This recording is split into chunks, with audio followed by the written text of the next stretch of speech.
안녕하세요. 주식박사 주린입니다. 영상 클릭해 주셔서 감사합니다. 구독, 좋아요는 제게 큰 힘이 됩니다. 테슬라 관련 이슈가 발생하면 인스타로 먼저 공유드릴 수 있도록 하겠습니다. 인스타 아이디는 본문 내용에 적어둘 테니 팔로우 부탁드리겠습니다. 이번 영상은 테슬라가 시총 10트릴리언에 어떻게 하면 도달할 수 있을지, 그리고 그 시총에 도달하기 위해 지금 어떤 일을 하고 있는지 영상을 1부와 2부로 나누어서 한번 만들어 보았습니다. 중국에서 만들어진 모델 Y의 가격이 내려갔습니다. 가격을 보면 롱레인지 트림의 경우 8,100만원 하던 모델 Y의 차량이 5,600만원까지 내려갔습니다. 약 2,500만원 정도 할인이 되었습니다. 그리고 퍼포먼스의 경우는 약 9천만원에서 6,200만원으로 가격이 인하되었습니다. 약 2,800만원 정도 할인이 되었습니다. 저 단편적인 가격 인하만 보고 제가 말씀드리는 부분이 무조건적으로 맞다고 볼 수는 없지만 저는 앞으로 테슬라는 제조업에서 마진을 남기지 않을 것으로 보고 있습니다. 왜냐하면 단순히 제조가 아닌 서비스업에서 기존보다 수십 배 더 많은 이익을 낼 수 있을 것으로 저는 보고 있습니다. 그렇기 때문에 지금 가장 큰 관건은 테슬라 자동차라는 디바이스를 얼마나 확보해서 얼마나 많은 데이터를 쌓을 수 있냐가 중요하게 되었습니다. 과거 전통적인 자동차 시장에서는 차를 얼마나 잘 만들어서 얼마나 많은 마진을 남기느냐가 중요했다면 이제는 최대한 원가를 낮추면서 데이터를 많이 쌓을 수 있도록 하는 방향으로 나아갈 것으로 저는 보고 있습니다. 그래서 배터리데이 때 전고체 배터리와 같은 혁신적인 무언가가 나오지 않았지만 56%의 원가 절감이 가능하다는 발표에 저는 굉장히 좋은 소식이라고 생각을 했습니다. 왜냐하면 원가 절감을 통해 가격을 낮춰 많은 사람들에게 전기 자동차를 공급하고 거기서 발생하는 데이터로 부가적인 서비스를 할 수 있기 때문입니다. 하지만 그 당시에 전고체 배터리에 큰 관심이 있어 이 포인트를 많이 놓친 것 같습니다. 본격적인 이야기에 앞서 구글로 많이 알려진 알파벳에 대해서 잠시 이야기를 드려보도록 하겠습니다. 알파벳은 구글과 그 외 기업으로 자회사와 사업 부문을 구분하고 있습니다. 보통 구글에서 번 돈을 아덜배치에 투자하여 신사업 관련해서 키우고 있다 정도로 이해하시면 좋을 것 같습니다. 아덜배치에는 여러 회사가 있는데 그 중에서 웨이모가 포함되어 있습니다. 알파벳의 재무제표를 잠시 살펴보겠습니다. 아덜벳의 손실을 한번 보면 2017년부터 지속적으로 손실이 커지고 있음을 알 수 있습니다. 그리고 2019년과 2020년을 비교해보면 더 큰 폭으로 적자가 생기고 있음을 알 수 있습니다. 물론 아덜벳에 많은 기업들이 들어가 있어 이게 전부 웨이모 때문에 발생한 손실이라고는 볼 수 없습니다. 하지만 평균적으로 큰 손실이 생기고 있음은 확실히 알 수 있습니다. 기사에 따르면 18개월 전에 200빌리언 달러의 기업 가치가 있던 웨이모가 현재는 30빌리언 달러로 평가받게 된 걸 보면 손실난 부분들이 웨이모가 큰 비중을 차지할 수도 있겠다라는 생각을 하게 되었습니다. 그 반면에 테슬라는 지속적으로 성장을 해서 현재는 670빌리언 달러 규모의 회사가 되었습니다. 한때는 웨이모가 더 큰 가치 평가를 받았는데 어느 부분에서 이렇게 큰 차이가 났는지 한번 살펴보자면 그 차이는 저는 데이터에 있다고 생각을 하고 있습니다. 실제로 웨이모 차량을 통해서 축적한 데이터는 20밀리언 마일이며 시뮬레이션 상에서 테스트한 결과는 15빌리언 마일입니다. 테슬라의 경우 데이터를 보면 2016년 10억에서 2020년 4월 기준으로 3빌리언의 자율주행 데이터를 얻었습니다. 최근 기사에 따르면 5빌리언까지 데이터가 쌓였고 하루에 300만 마일이 넘는 데이터를 수집하고 있습니다. 물론 웨이모의 가상 데이터인 15빌리언 마일보다는 많이 부족한 수치이지만 가상 데이터는 문제가 많습니다. 실제 웨이모 페이지에서 발췌한 내용으로 웨이모에서 가상환경 시뮬레이션을 만들 수 있는 개발자를 구하고 있습니다. C++을 활용하고 기타 등등 많은 조건이 있는데 지금 빨간색으로 표시한 부분이 가장 핵심 내용입니다. 도로에서 인간 행동을 계획하거나 모델링 한다고 합니다. 결국 가상환경은 사람의 통제하에 만들어진다는 것입니다. 바둑을 점령한 알파고의 경우는 사람의 통제하에 만들어지더라도 세계 최고가 될 수 있습니다. 왜냐하면 바둑은 경우의 수가 굉장히 많긴 하지만 그 경우의 수가 정해져 있습니다. 단지 많다는 문제가 있을 뿐입니다. 그래서 모든 경우의 수를 학습한다면 사람이 도저히 이길 수 없는 게 사실입니다. 하지만 자동차의 주행의 경우는 바둑과는 다르게 정해진 경우의 수가 굉장히 많습니다. 제가 생각했을 때는 이 경우의 수는 거의 무한대에 다다른다고 생각을 하고 있습니다. 그 경우의 수 중에서는 기후변화, 도로의 상태, 운전자의 컨디션, 음주 여부, 기타 등등등 정말 많은 경우의 수가 존재함을 알 수 있습니다. 그렇기 때문에 가상세계에서 데이터를 쌓았다는 것은 결국 인간이 정해둔 경우의 수 안에서만 학습이 되었다는 것이고, 그건 한계가 있습니다. 지금 보고 계신 영상은 트럭에 누워있는데 테슬라의 차량이 오토파일럿 기능을 켜두고 주행을 하다가 사고가 발생하였습니다. 실제로 저렇게 많은 주행 데이터가 쌓였더라도 단 한 번도 저렇게 트럭이 도로 위에 누워있는 경우가 없었던 걸로 보입니다. 물론 저도 운전한 지는 몇 년 안 됐지만 한 번도 트럭이 저렇게 도로 위에 누워있는 것을 본 적이 없습니다. 결국 실제 도로 위의 데이터가 중요하다는 것을 웨이모도 깨닫게 되었습니다. 그래서 웨이모도 2018년 기사에 따르면 수천 대의 크라이슬러 미니밴을 추가할 계획을 가지고 있다고 합니다.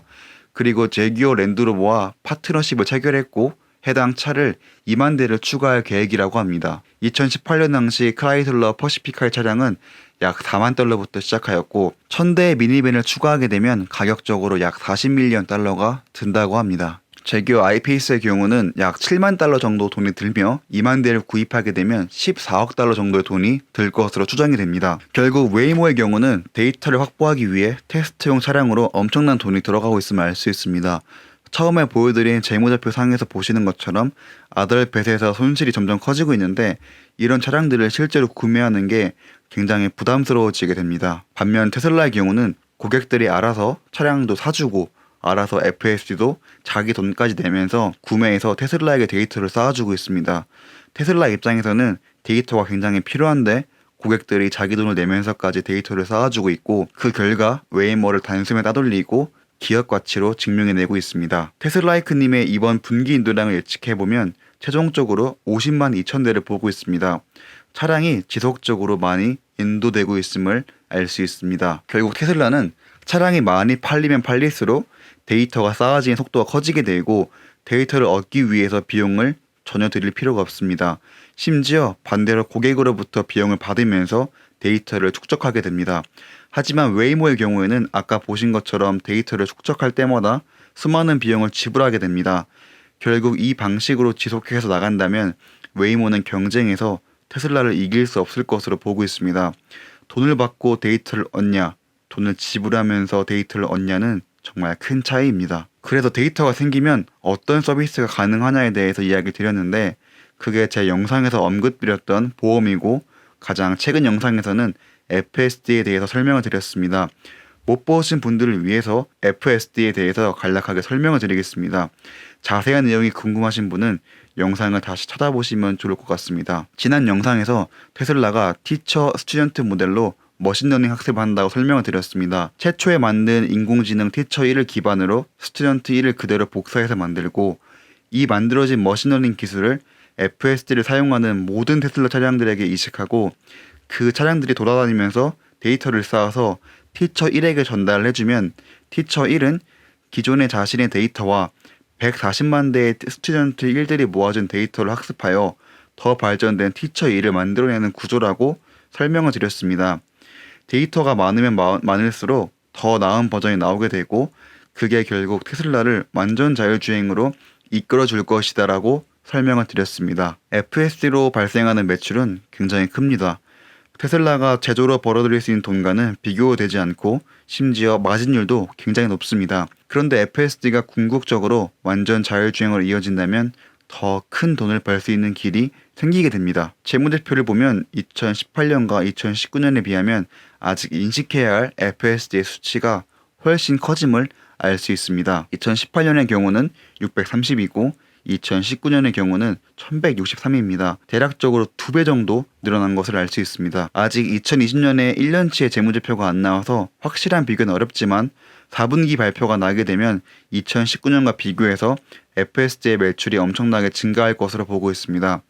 현재 FSD로 벌어들이는 돈이 커지면 커질수록 좋은 건 맞지만 더 중요한 것은 테슬라 입장에서는 돈을 벌어들이면서 데이터를 쌓는다에 더 큰 의미를 두시면 될 것 같습니다. 물론 FSD의 경우는 부채로 인식이 되어 매출로 전환되어 가는 착한 부채이지만 단순히 매출 크기로만 한번 살펴보자면 테슬라는 한 분기에 자동차 판매와 대여 사업으로 약 7,600밀리언 달러의 매출을 일으키고 있습니다. 아까 살펴본 FSD의 매출은 약 1,200밀리언입니다.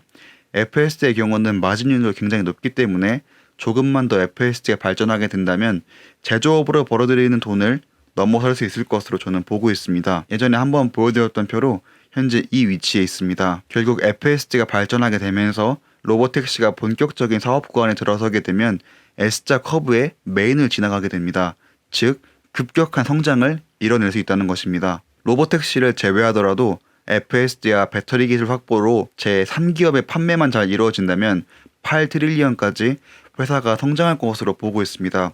그런데 여기에 로보택시가 더해지게 되면 충분히 10트릴리언까지 혹은 그 이상으로 갈 수 있을 것으로 보고 있습니다. 아크인베스트에서 2020년 빅 아이디어라고 해서 발표한 내용 중에 오토노머스 라이드 헤일링이라는 발표가 있습니다. 2029년까지 이 분야가 9트릴리언의 가치를 보여줄 것으로 보고 있습니다. 아크의 분석글에는 사람과 소포를 여기저기로 옮길 수 있는 로봇은 오늘날 택시비 기준으로 10분의 1 수준까지 줄일 수 있을 것으로 보고 또 새로운 비즈니스 모델을 창출해낼 것으로 보고 있습니다. 라이드 헤일링은 쉽게 말해서 우버와 같은 기업을 떠올리시면 됩니다. 전화나 스마트폰, 어플들을 활용해 택시를 직접 불러서 이동할 수 있는 그런 뜻이라고 보시면 됩니다. 테슬라가 데이터를 쌓아서 FSD를 만들어내고 그 FSD로 로보택시를 하게 되면 수많은 비즈니스 모델들을 창출해내고 있습니다. 지금까지 설명드렸던 내용은 어떻게 해서 테슬라가 로보택시를 만들 수 있을까에 대해서 사전 이야기를 드렸습니다. 이 영상을 2편으로 만들어서 2편에는 로보택시의 내용과 어떻게 돈을 버는지에 대해서 분석을 해보도록 하겠습니다. 이 분석은 아크인베스트의 2020년 빅 아이디어를 기반으로 하고 추가적으로 제 의견을 덧붙이도록 하겠습니다. 그래서 오늘의 결론입니다. 결국 테슬라는 전기차 제조업으로 돈을 버는 게 아닌 그 전기차라는 디바이스를 고객에게 제공하고 고객으로부터 주행 데이터를 얻고 있습니다. 그리고 그 데이터를 기반으로 사업을 해 엄청난 마진을 얻을 예정입니다. 오늘은 1편을 제작해봤고 곧 2편을 제작해 보도록 하겠습니다. 오늘도 시청해주셔서 정말 감사합니다.